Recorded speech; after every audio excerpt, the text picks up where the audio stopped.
So the key putting skills that are needed, this came out from a lot of the pros that I interviewed, is speed and distance control is the number one thing of just being able to make a putt at the proper speed so that it gets close to the hole, getting across the dips and peaks of the green and the break left or right, being able to read that, get the stroke set up properly so you hit the ball hard enough to get the right speed to get the proper distance. Second is green reading versus green guessing. This is really just aim point, and this is a session Andy runs them as well as a number of other people, but they really teach green reading and get people out of the green guessing mode. And you can just go to aimpoint.com, I think is their website, and get some more information on that. As we saw with Andy's case study, the ability to properly aim a putt is key. If you're not aiming right, and we saw that the variety of the people aren't, then you're not going to get the ball in the hole, even with those short putts of 6 feet.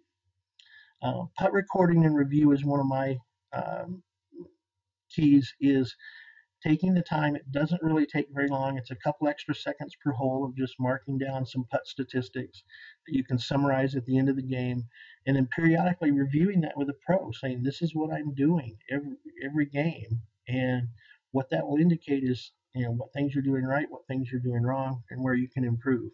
And then finally, just practice, practice, practice. Got to make some time to practice. It's developing skills. It's not just the ability. Ability is hitting the ball with one of the clubs. Skill is hitting it where you want consistently. And those two are very, very different, but people just don't practice. And I said I was with Hank Haney here a couple weeks ago, and one of the things that he talks about is just swing the club every day. Get your muscles trained. He likes people to swing 100 times. I worked with a pro that was getting on the tour, and when he's playing, he putts 100 times a night in his hotel room, in the hotel, just at different lengths, different side to side putts.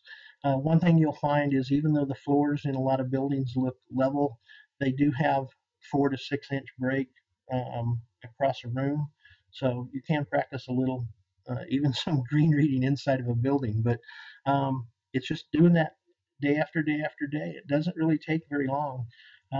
Hank commented just doing the 100 swings takes less than 15 minutes, but it makes a huge difference as you go play. I watch people in my research, they rush up to play golf. They don't go to the driving range. They don't practice any chip shots. They don't get out on the putting green, but they expect to play very, very well. You can't do it. It doesn't work that way. So practice is a very, very key part of the game. So improving your game, I think there's some steps that you need to go through. One, make up your mind to improve. A lot of people hope they're going to improve, but they really have no plan. So you've got to make up your mind, get a plan together. Record 3 to 5 rounds with putting statistics. This is basically the putting dialogue I mentioned, and get a solid basis for a set of what you're doing right, what you're doing wrong that you can review with a local golf pro. Interview and select a golf putting coach.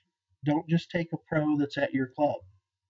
Interview several, talk to your friends.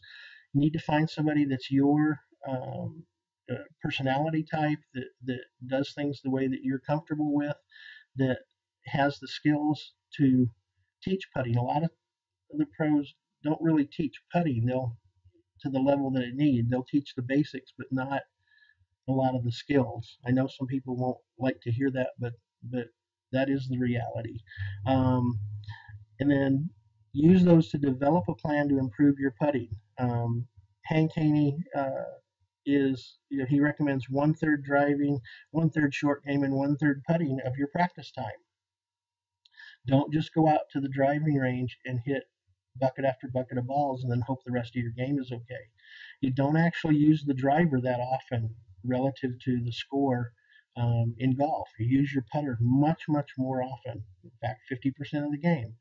But people don't practice with those ratios in mind. But this is sort of the first step to improving your game. Secondly, a lot of us watch golf on TV on the weekend. What I recommend is track the pros that you are familiar with during each round with the following in mind. What are their pre putt routines? Your pre putt routine should be the same every time to get set up properly. Make sure you have a good stance. How is the grip? Tempo throughout the round. This is really key. You have to have a good tempo of when you're going to putt, and actually the whole routine from your pre putt routine to the putt has to be a set tempo. You've got to have something that your body goes through with a known time.